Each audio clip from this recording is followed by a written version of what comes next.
All right, well, welcome everyone.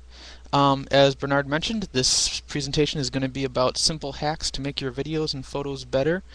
One thing I would just like to second that Bernard already mentioned is please make use of that general chat area over to the side. I always like it when these kinds of presentations are a two-way interaction. So I would really like to hear your comments, your thoughts, questions, anything along the way. Nothing's going to to be a negative to this presentation in any way. Any comments that you make are definitely adding to the conversation. So let's go ahead and get started. So I wanted to first talk before we really talk about some tips and really practical ideas that I have for you all. I wanted to talk about why we're even concerned with making videos and photos and multimedia better or look better. So there are a few different reasons that I identified. And one thing that's really near and dear to my heart is um, we as educators being storytellers. And this is something that I really believe in, and I believe it's really a great educational method, and that's by delivering education through stories. So when I think of myself as an educator, I always think of myself as telling a story. I don't know if you guys just want to chime in the chat area. What are some of the stories that you maybe tell in your classrooms or in your situations?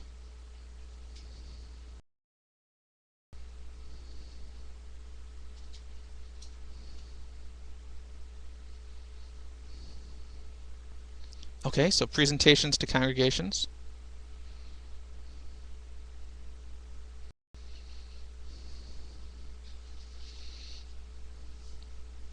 And presentations to potential clients.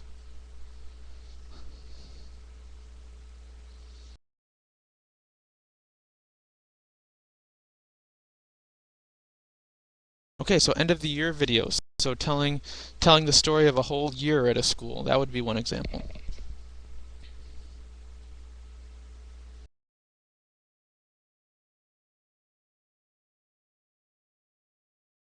Sharing the story of your church.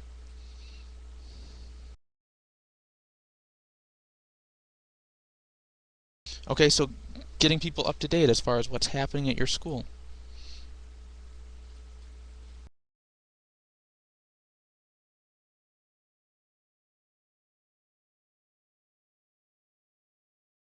All right, well, those are all great ideas, and I'm sure there's lots of more stories that need to be told. So um, keep thinking of that story idea as we talk through these different ideas.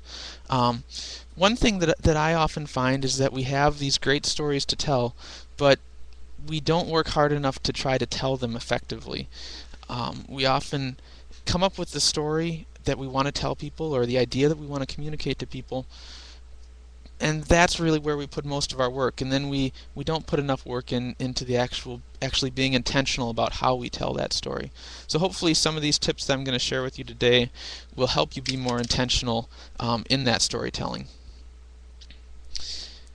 And through that storytelling, really the reason that we want to tell stories and the reason that we want to use multimedia at all is to reach the heart of the learner. That's really always should be our focus as an educator. And media is an incredibly powerful way to reach the hearts and minds of people.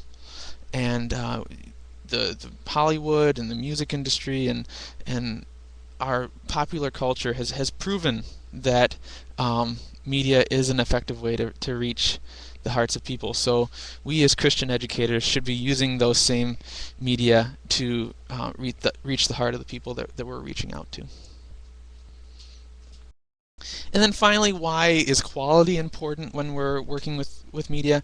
Obviously, those points I mentioned above. But then, in addition, it's a directive of God that in whatever we're doing, we should work at it with all of our heart. We should always, in whatever pursuit we're going after, we should always try to make it as high quality and as great as we can make it. And so I hope that in this presentation today, I'll be able to share with you some ways that you can do that without breaking the bank or without taking up too much of your valuable time working on these media projects. So really quick, simple, cheap things that you can do to make your media better.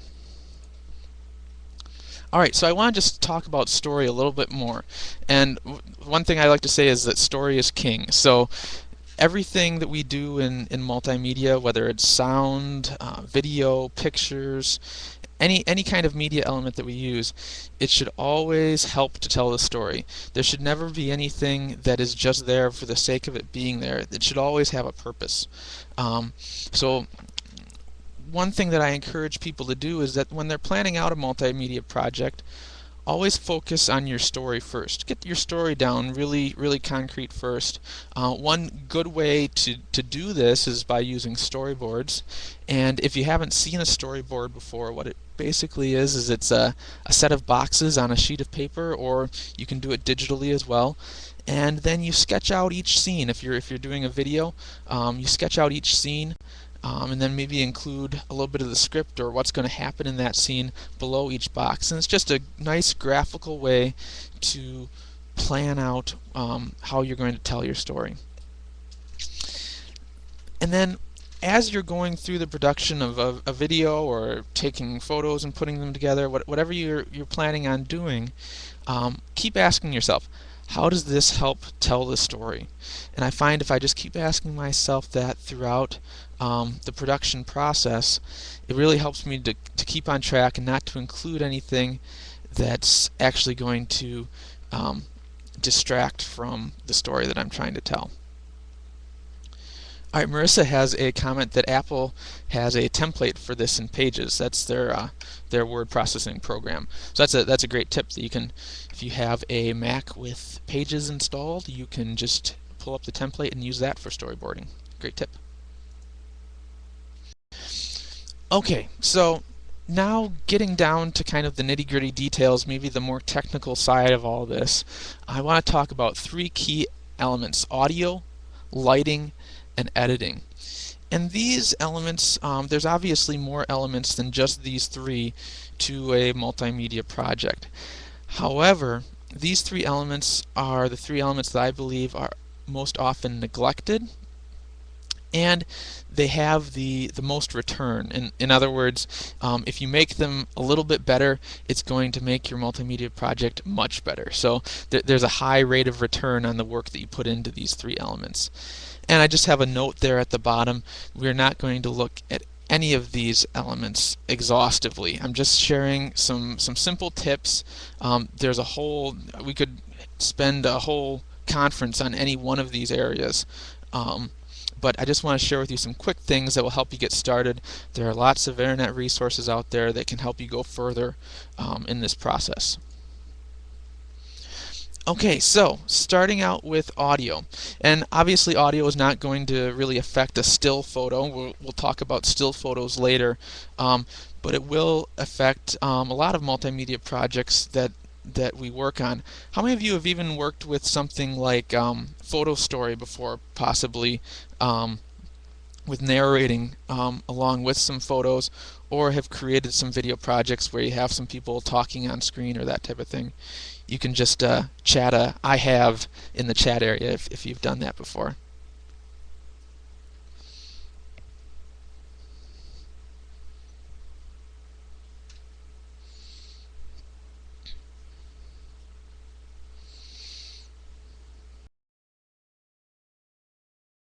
Okay, so looks like some of us have and some of us haven't done this. So what if you've done this before, you will definitely find that when you're creating a movie or a photo story, that type of thing, if it sounds good, it's actually going to look better. And that's kind of a rule in multimedia and movie making, is that your sound has a great effect on how the visual elements of your presentation are perceived. So I like to say a movie that sounds better will look better. And so there are a few things that you can do very simply and cheaply to make your movie or multimedia elements sound better. And the first tip is always try to get your mic as close to the speaker as possible. And there are a couple of different ways to do that. The first and probably most simplest way is if you're recording someone talking, for example, with a camcorder. Don't zoom in on them. Instead, walk closer to them, and that will get the internal mic in the video camera closer to the speaker. You'll pick up less background noise, and the words will be more intelligible overall, and that's going to improve the felt quality of your video. Now, there are some things that you can do on a lot of cameras that can help even more than just getting the mic closer that's inside the camera. And one thing that I encourage people to do is to make every effort to use an external mic if possible. And this goes for either if you're recording sound into a laptop, let's say, for a photo story, or if you're recording sounds from a camcorder or something like that.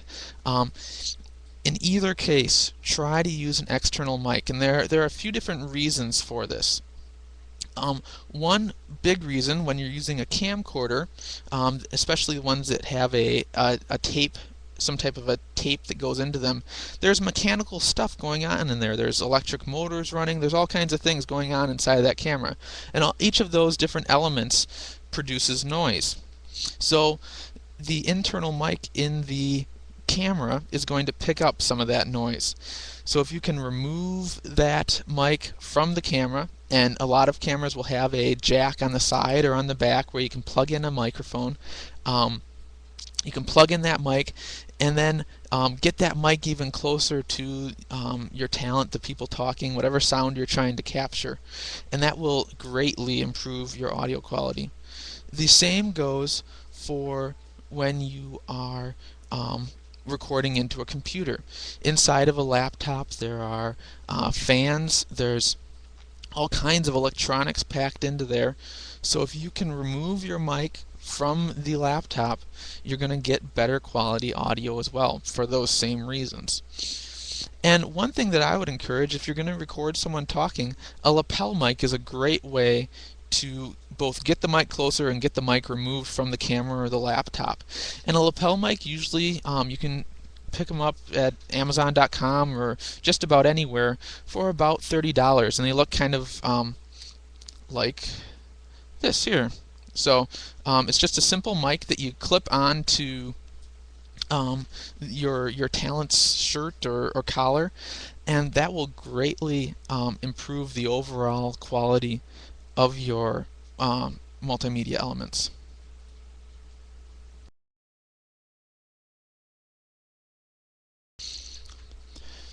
Alright, some other notes about audio. So you're recording this great audio, but another thing that's really important to do is to monitor your sound if possible. Now, some cameras will have a headphone jack that you can plug in, and what you'll be able to do is if you plug in some headphones into that headphone jack, you'll be able to listen to the sound as it's being recorded. Imagine if you were recording a video but you didn't use the viewfinder, or you closed your eyes. The quality of your video would not be very good. And the same goes with audio. If you're recording audio but you aren't listening to it, you don't know really what you're getting. So if possible, plug in those headphones into that headphone jack on your camcorder, and monitor how the audio sounds as you're recording. If that isn't possible, what I would encourage you to do is, once you've recorded your video or recorded your sound into your laptop, however you're doing it, monitor your sound afterwards. So what I encourage people to do if they're working with video is close your eyes so you aren't paying attention to the video at all and you aren't distracted by that. Close your eyes and just listen to the audio, and make sure that you have good audio before you move on to whatever you want to record next. That's another kind of general note that I'd like to make, is don't feel bad about doing things twice. If something doesn't turn out quite right the first time, don't feel bad about taking a second take. If you watch a movie, that is a collection of hundreds and thousands of different takes for each scene. So don't be afraid to do that for yourself too. If something doesn't sound right, if something doesn't look right, don't be afraid to go back and do it again. It's not a failure if it doesn't work the first time. Alright, finally, another thing that we often like to use is background music. It definitely helps build emotion in a multimedia project. However, um, you don't want it to overpower the message you're trying to communicate. It should always be supporting that story again, as we've talked about before. And especially if you're talking about having some dialogue or someone speaking, maybe an interview, something like that, be sure that you bring the music's volume and potentially the music's intensity. So the rhythm and melody should be less intense during the times that you have people speaking on screen. And again, pick music that's appropriate to your topic, obviously. So, one great resource for that, there is a forum out on Vimeo, which is actually a video sharing site, but there is a forum it has a list of maybe 20 to 30 different places where you can download free music. One thing that we often run into when we're producing different multimedia elements is we have these great songs that we want to use, but it's actually illegal to reuse them without licensing the songs. And so this website right here, I'll paste it into the chat area as well if you want to take a look at it. Actually, I don't know if I can paste it, but you can just click right on it. This forum has a lot of free resources where you can get free music to use with your multimedia projects.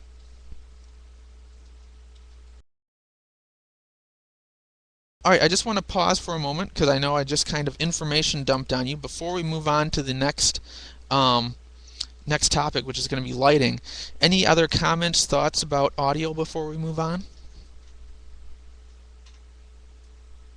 Okay, great question. Do wireless mics affect quality? Um, Not if you have good quality wireless mics, they will not affect quality for most cases, as long as you use them properly. Um, if you have a really low quality wireless mic, it can affect quality at times. I use wireless lapel mics. So that lapel mic that I showed you in that previous slide, I actually plug that into a wireless body pack so that I can put the mic right on my talent without having any wires go in between. And I use that every day for recording video, and it produces great quality audio.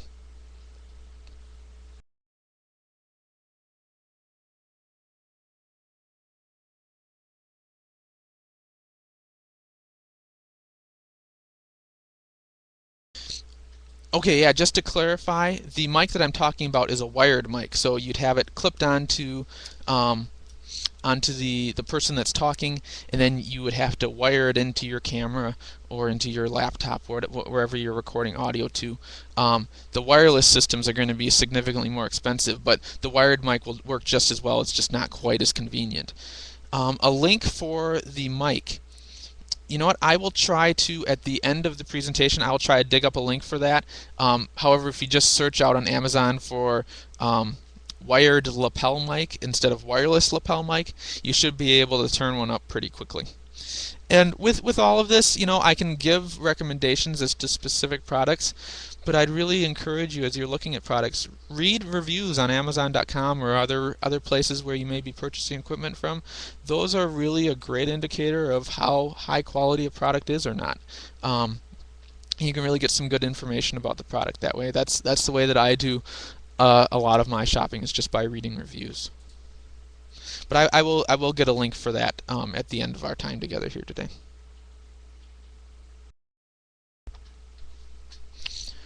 Alright, so moving on to lighting now. Lighting is another area where if you have good lighting, it can make a mediocre camera or a mediocre image look really good. Lighting will help your camera a lot, and this is especially true as we're using digital cameras now. What you will find is if you don't have enough light, you'll get some odd grain and noise in your photos or in your video. I'll show an example of that in a little bit. So good lighting can make a camera that's maybe lower quality look like a higher quality camera. So here are a few tips for lighting. First of all, if possible, use light that you can control. What do I mean by that? Well, we have lights, in our homes, in our offices, in our schools, but those lights are not designed to light a person for video. They aren't intense enough to start out with, and they aren't usually pointed in the right direction. Most of our lights are mounted to the ceiling, and then they shoot light down onto us. So if you're filming a person, for example, you'll notice if you just use the light that is available in a room, you'll often see dark shadows underneath their nose and underneath their eyes because the light is coming down from above. So if you can use a light that you can control, a directional light, that's going to go a long way in helping you produce a higher quality looking image. And one really cheap and easy way to get some lighting that you can control is this image that I have in the corner here, and unfortunately it's blocking out a couple of words there, but what that image is of is these are just simple halogen work lights. They aren't anything special. You can pick them up at Home Depot or your local hardware store, and they don't cost a whole lot either. A set like this will probably run you somewhere around $50 or so. And these lights have some great features to them though. They're designed for just lighting general spaces, for painting, that type of thing, but they work great as video or photo lights as well, because for one, they're directional, so you can choose where you want the light to go. They don't just spread light in every direction. And then in addition, they're halogen light. And what you may not know is that different lights actually have different color. So a fluorescent light is going to have a different coloring than an incandescent bulb will have, and an incandescent bulb will have different lighting than a halogen bulb will. And halogen lights really produce a nice color light for video and photos. Bernard just mentioned one thing that you should be careful of is that these halogen lights though do get very hot. So if you're working with kids with these, you want to be sure that you take the proper safety precautions because they can cause some burns if you aren't careful with them. So they should be used under adult supervision if you're working with younger kids for sure. Alright, so that's a cheap way to get some lighting. Now how do you use this lighting? And in film and video, there's something called the three-point lighting system. And this is a really simple way to light people. And it really produces good results. So I'm going to go ahead and share my screen with you at this point to give you an example of that three-point lighting system.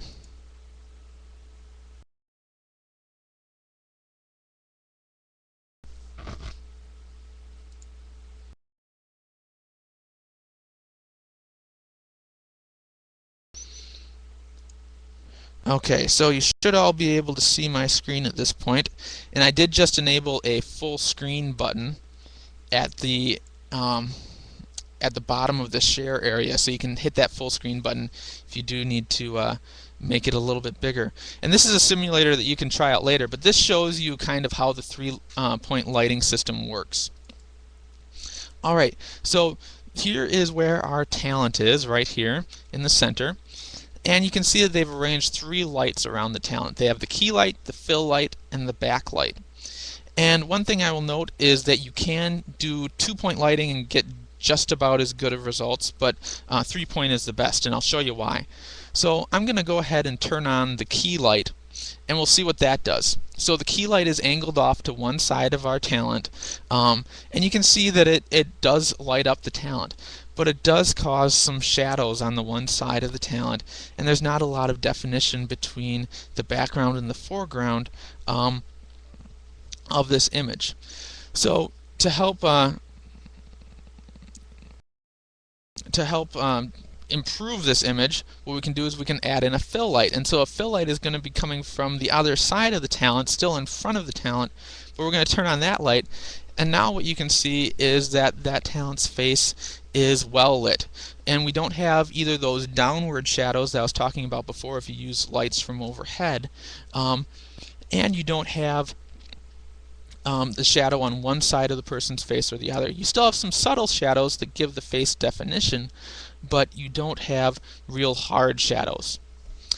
Now finally, the one thing that might still be a problem, like I mentioned, you don't have to use the backlight if you don't want to. Oftentimes if you have some ambient light in a room, that kind of serves as your backlight.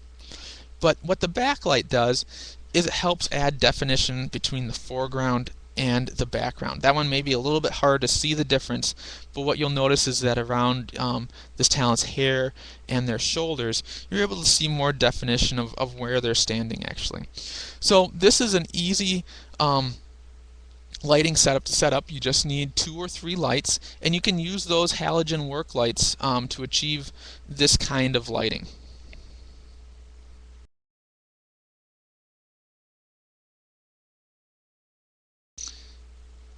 I'll bring back up my PowerPoint. If you want to try that out, that link is in the PowerPoint as well.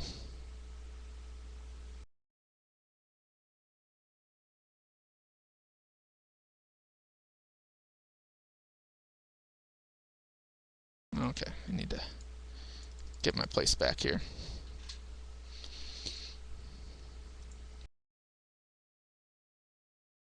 Okay, now I mentioned earlier the whole problem of not having enough light. And this is an example of an image where not enough light was available. So simply having enough light, doing 3-point lighting and that kind of thing is great, but simply having enough light is going to help your camera take a good image. So in this example you can see there's lots of grain in this, and this grain isn't caused by the camera being too low of resolution or anything like that. It's caused by the camera sensor not having enough light to work with, and so you get what's called digital grain, which is kind of this multicolored grain. So to eliminate that, you want to add more light.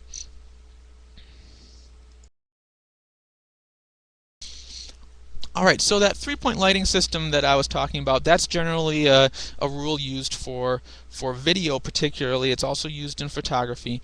But here's some tips specifically for when you're taking still images to get your light good. Again, more light's going to be better, just as it is with video.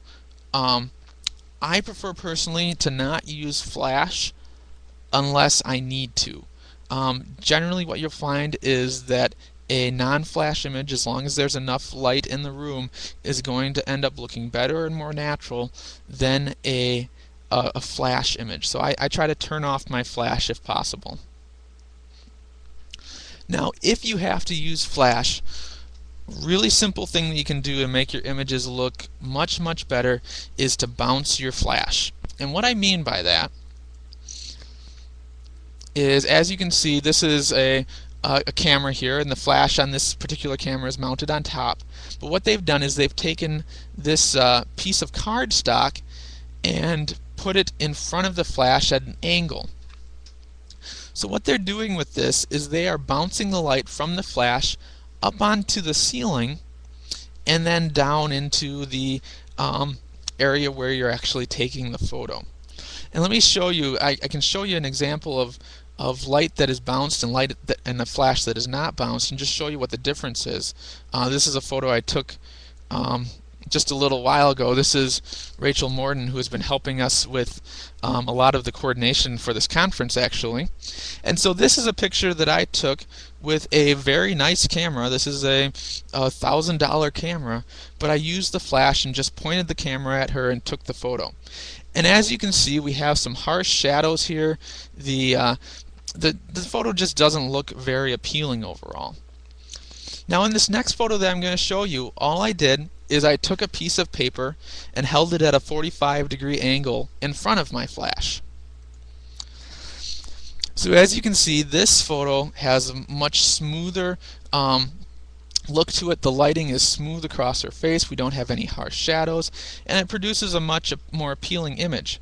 And this is something that you can do even if you don't have a setup for this. Just grab a piece of white paper and bounce the flash, and you'll get a much better looking image overall.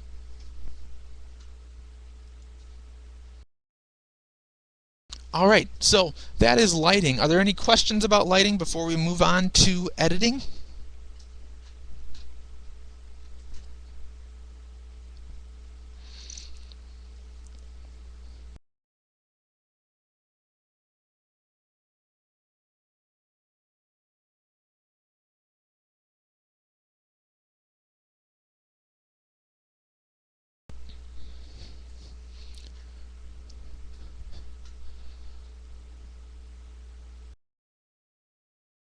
Alright, we'll keep moving on. Again, just remember, feel free to ask questions, make comments as we're moving through things here.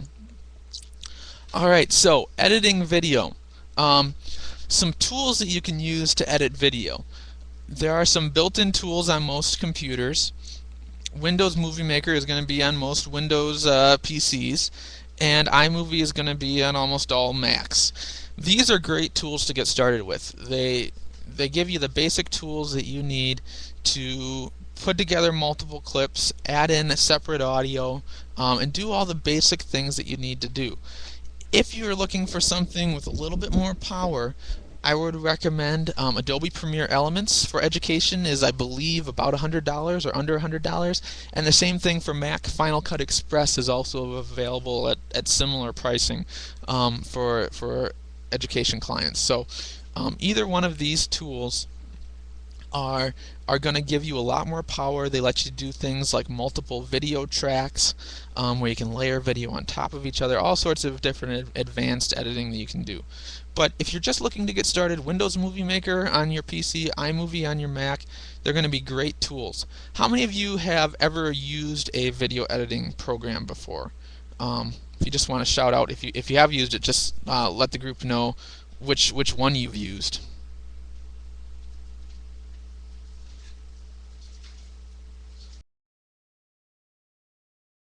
Okay, so we have a Movie Maker user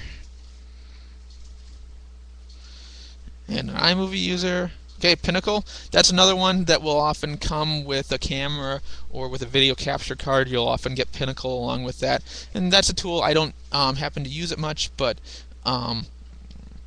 it's a fine tool to get started with as well. Adobe Premiere, okay, yep.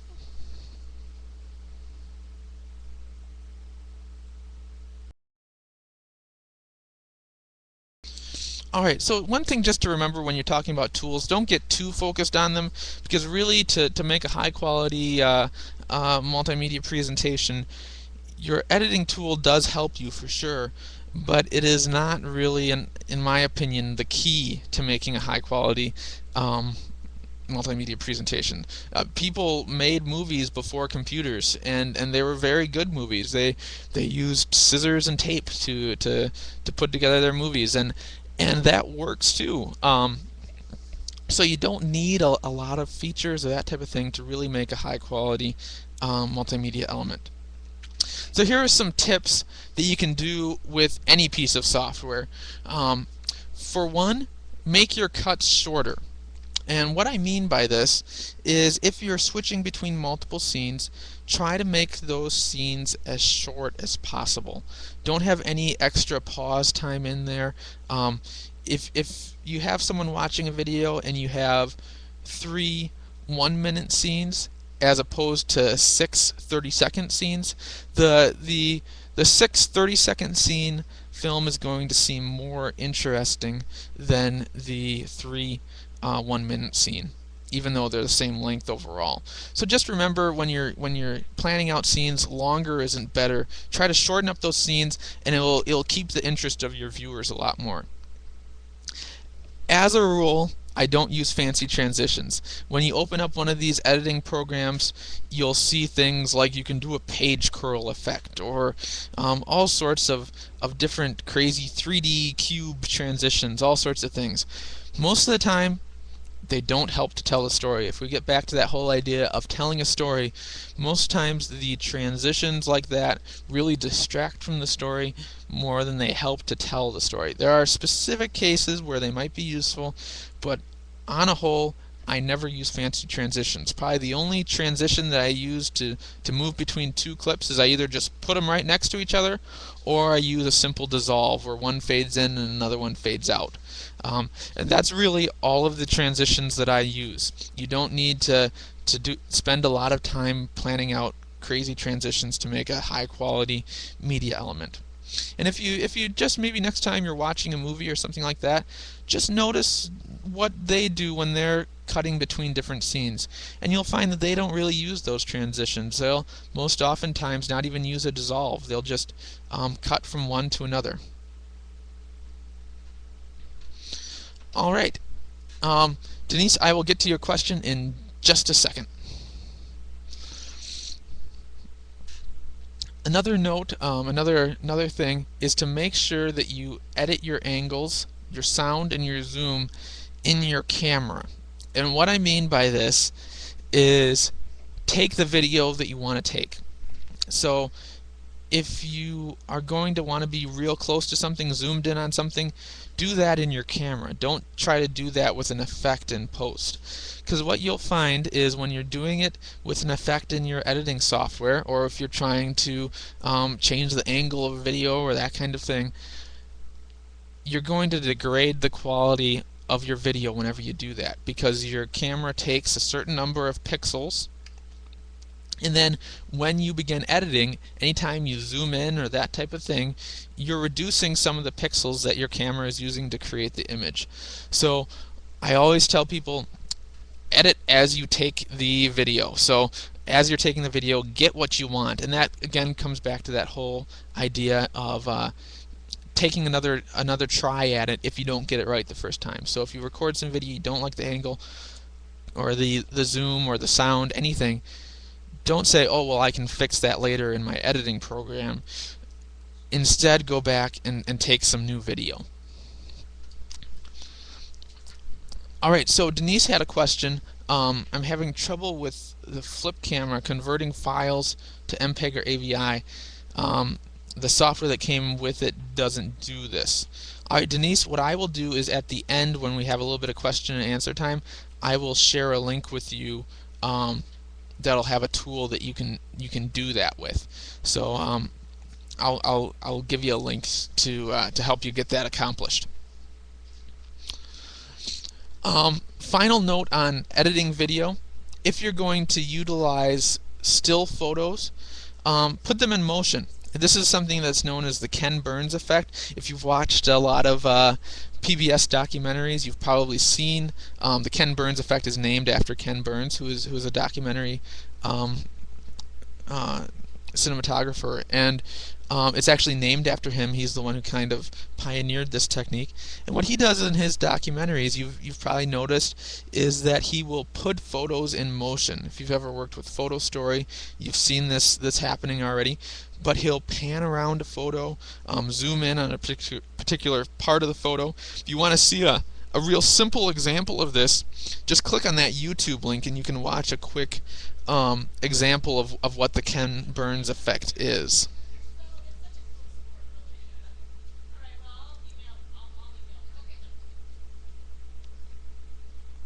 I'll leave that up for one more second so you can just click on that and take a look at it quick.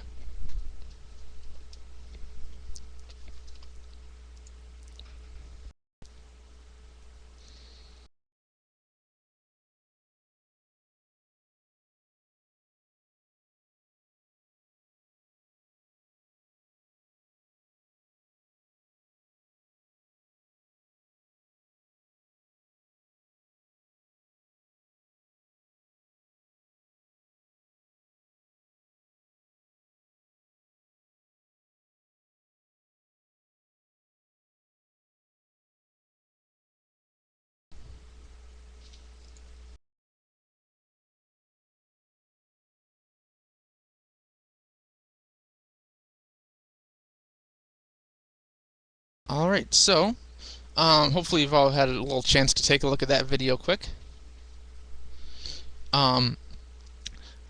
Judy has a quick question, so I'll just answer that before we move on. What format is most video shot in? Okay, that is kind of a trick question, because there isn't a common format actually. I'll just cover a few of the most common formats. What you will find kind of as what was the industry standard is that most video was shot onto mini DV tape. And mini DV tape, it's digital video, but it's shot onto actual tape. And so that tape you'll plug in your camera, and then you'll import it into your computer, and your import program will actually determine what format that video comes out as. Most of the time that will be in an AVI format that you'll capture that video into your computer with. However, for example, if you're using Windows Movie Maker, the default capture format is going to be a Windows media file instead. So it really depends on the editing program that you're going to use. Now, a lot of these newer cameras, like the flip digital cameras, if you've used that before, or some of the other cameras that shoot onto flash memory, what you will find is that those ones usually record in some sort of an MPEG format. And an MPEG format, you will usually the editing software that comes with it will help you convert it into something you can edit, or it will be compatible enough that you can bring it right into Windows Movie Maker or something like that. Right. You'll find that some cameras will shoot as MOV as well. That's kind of the Apple QuickTime standard, more or less. And MOV, it's kind of a quick explanation. Whenever we're talking about video formats, and this is kind of going beyond the scope of this presentation, but whenever you're talking about video formats, you have two elements really. You have the file extension, which is like .mov, .avi, .wmv. That gives you some indication of what format the video is in. However, it's really just a container for what's actually called the video codec. And the video codec is actually what determines what will play the video back and what won't. And so an MOV video could have what's called an H.264 codec. It could have a Windows QuickTime codec. So video formats are really complex. What I'll do is I'll give you a few tools at the end that you can use to convert some common video formats back and forth between each other. So I hope that wasn't too convoluted of an explanation, but hopefully that will kind of give you an idea of where we're going.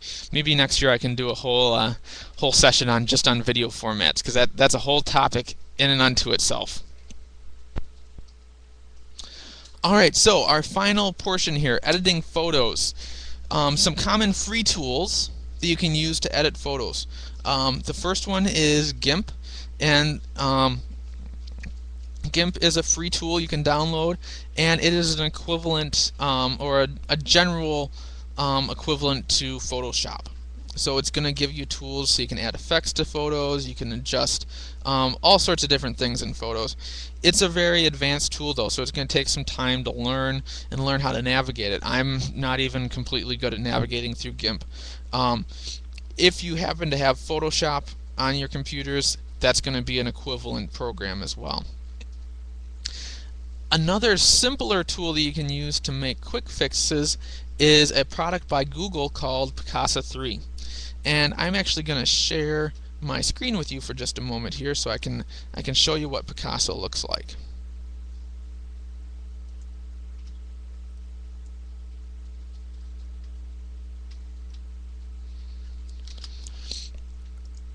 Okay, so this is what Picasa looks like, and one great thing that Picasa does is it gives you a nice photo browser so you can navigate through photos very easily.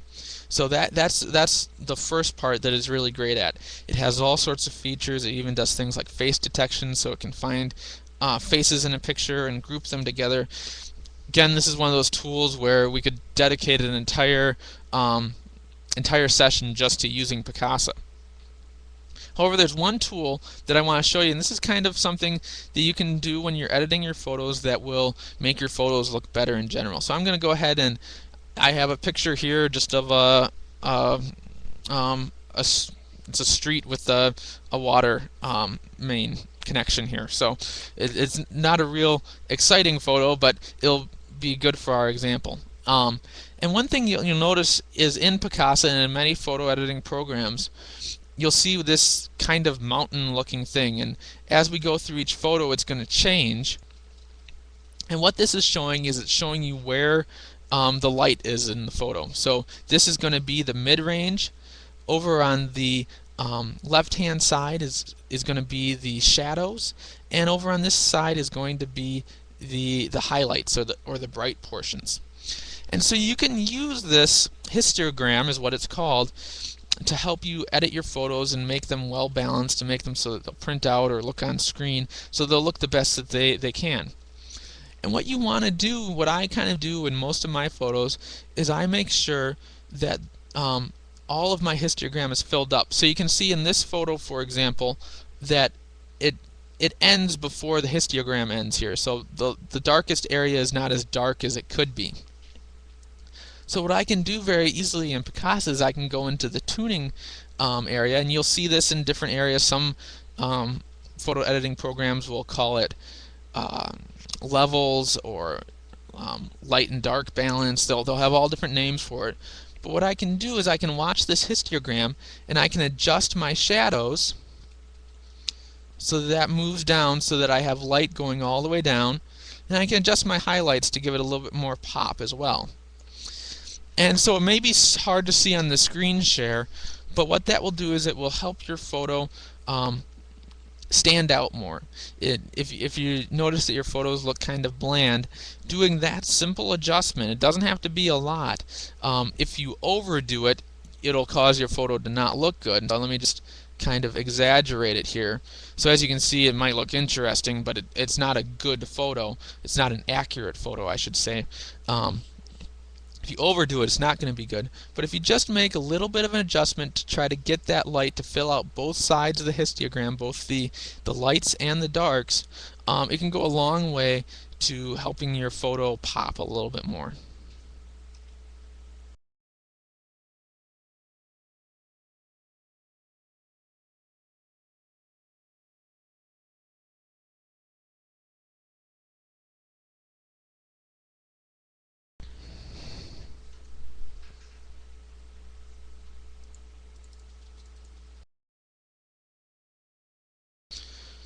Okay, so I wanted to leave a little bit of time for question and answer at the end here. So I'm going to just finish up with, I have a couple of final, just kind of random tips for you all that might answer a few of your questions, and then I'll open up the rest of our time here for question and answer. So here are a few of my random tips. When you're buying a camera, megapixels aren't everything. So if you were to compare a 18 megapixel camera and a 10 megapixel camera, just because the one camera has 8 more megapixels doesn't mean it's going to take better photos. The things that really do matter are going to be the quality of the lens and the quality of the sensor. So I hate to say it, but brand name really does make a difference with cameras. So those big names like Canon, Nikon, those names are really going to produce better sensors inside the cameras. And the lenses that you use, if you're using a Canon or a Nikon lens or some of the other big makers of cameras, you're going to find that those produce better images even if you don't have more megapixels.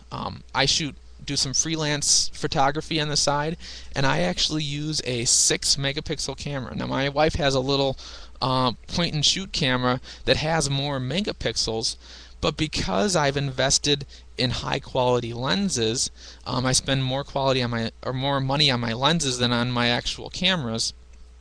I end up producing better looking photos. So megapixels isn't everything. Also remember that zoom isn't everything either. If you're comparing a 3x zoom to a 10x zoom to a 12x zoom, just remember in almost every case you can always walk closer to your subject too. And when you're going into a really long zoom, you're going to have trouble holding your camera steady as well. So don't put too much credence into buying a camera that has a lot of zoom. Another thing to remember is that HD is the future, so high definition video is the future, but you can do great things with standard definition. In my multimedia program here at Concordia, we shot with all standard definition cameras through my 4 years here, and we produced some great video with that. And I still shoot a lot of things in standard definition, and it works just fine. So don't spend too much money on going HD right away. Finally, practice some more. Use your cameras a lot. Even if it seems kind of silly, just go around and take pictures or take video of things, even if you don't really have a purpose for it, just to get used to using your camera. That's one of the most important things you can do. So then when you do have something important, you can actually use your camera efficiently. And then utilize online communities. There's tons of communities out there. If you even look up a community specifically for the camera you may have, there's going to be people out there that have tons of tips, or for the editing software that you use, there's going to be people that have tips, tutorials, all sorts of things out there online for you to learn more about how to do these different things. All right. So I think that is it for me. I think that's my last slide. Let me just check. Yep, that is my last slide. So I'm going to open up the floor now. Feel free to ask questions. And I did promise some people some different links, so I am going to go through and try to find those as I answer questions as well.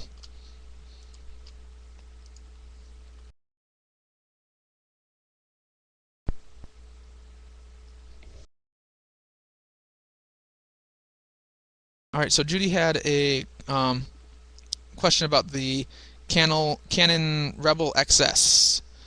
That is going to be a great camera.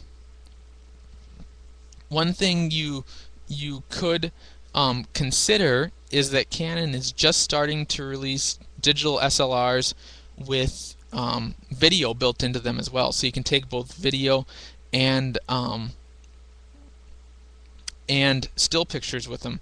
So if you're looking at that one, I believe that is the Canon 550. You're going to pay a little bit more, but if you compare that to buying a camcorder and a SLR camera separately, you'll find that it's actually cheaper to buy them together. Let me see here. Here's a link to a review of it actually out on DPreview. That is a great site if you're looking at cameras. Actually, they do in-depth reviews of all sorts of different cameras. So that DP review, go out to that site. You can usually find the camera that you're looking at and get a great review of it. I believe the 550, which is the one I just sent you the link to, hasn't technically been released yet. I think it's coming out in the next few months, but you might want to wait for that one depending on what your budget is. But the digital Rebels really are great cameras. They're great. They are great cameras. Okay, I see Denise mentioned a comment that you could use Zamzar. Yep, Zamzar is one way that you can go to convert videos. That's an online service. There are several programs that you can use. I would say be a little bit careful if you're just going out and searching, because there are some that include some spyware or things like that. One product that you can use that is free and is Microsoft Expression Encoder, and this will help you convert most video formats into a WMV, which you can then use in Windows Movie Maker. So that's one program that you can use. If you're using that flip camera, I believe you were talking about, that you should be able to export as a Windows media file directly. I don't remember how to do it right off the top of my head, but if you do a search for export flip video as Windows Media, you should be able to find a tutorial on how to do that. Another question was about the lapel mics that we talked about earlier, and a place to purchase those. So I'm going to see if I can just dig up a quick link to one of those quick. If you have other questions, feel free to chat them in the chat area.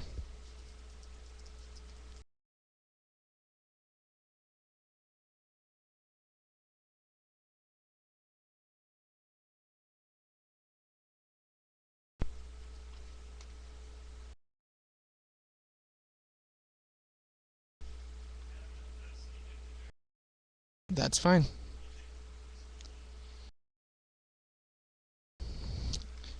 All right, yep. Bernard has just informed me that the next session will be starting here very soon. So I'm going to go ahead and pull up the other links that you guys need at the end of these sessions. Bernard just posted the link to the next session, so if you need to duck out and get to that session, that is great. I will try to find that lapel link for those of you that wanted it here real quickly. And someone just asked if these resources will be posted. Yes, they will be posted. The recording is already posted right now, and then also I will include out on my session description, I'll probably upload this presentation to SlideShare and put that out there for you guys as well. So just a reminder, fill out the feedback area. You're entered to win an iPod Touch, so be sure to do that. Schedule events is that next link there. You can follow us on Twitter at 21CLE. And don't forget to check out the EdTech program if you're interested in learning more about this type of thing. We actually, in the EdTech program, have a full multimedia course that you go through.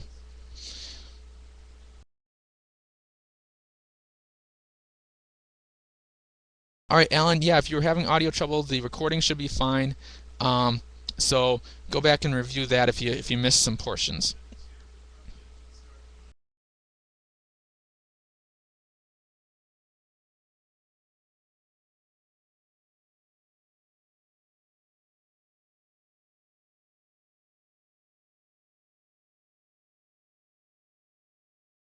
Now I'm just looking for that lapel link right now.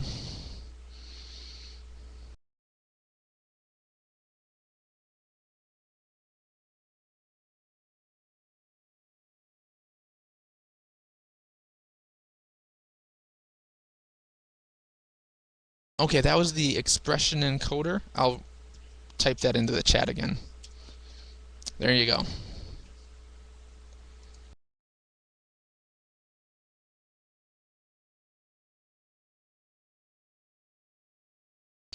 There is a free version and a non-free version. The free version should do everything that you need to do. So just look around on that site, and there is a free download version on there.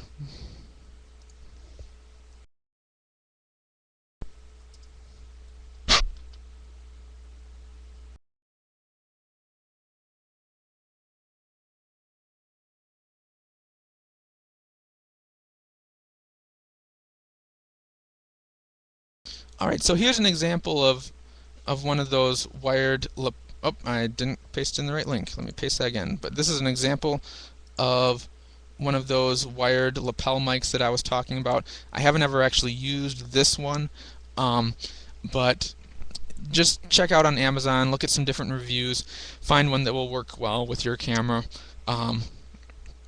It should be pretty easy to tell which ones are the good ones and which ones are the bad ones just from reviews. But here's an example kind of what you would be looking for.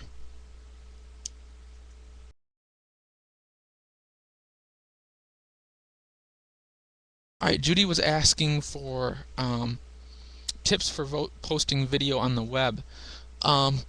That's kind of another subject in and of to itself, but maybe some quick tips.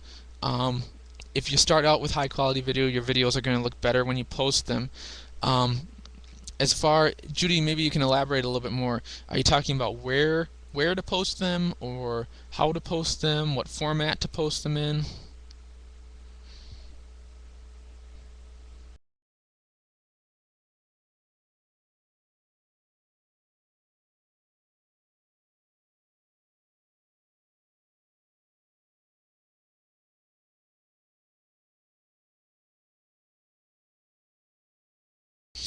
Student videos for parents. Okay. Well, there's a couple of interesting issues. Obviously, you have to get it online somewhere. But most of the time with student videos, you're probably going to want it to be a private video of some sort. And a service that I've started using lately that I like a lot, just because it's a little bit cleaner than something like YouTube. TeacherTube is another option. But a service that I've been using lately that I like, just because they do really high quality video, and they have some nice privacy features, is Vimeo.com. And so when you set up an account with Vimeo, I believe you get 500 megabytes of free uploading per week. So that's enough for just kind of gradual video uploads. If you're doing a lot of videos under one account, you may run up against that limit. But they have features like you can set a password on each video, so you could send the parents the link and then the password, and then they would be the only ones able to view it. No one else would be able to take a look at those videos. So they have some nice privacy features like that.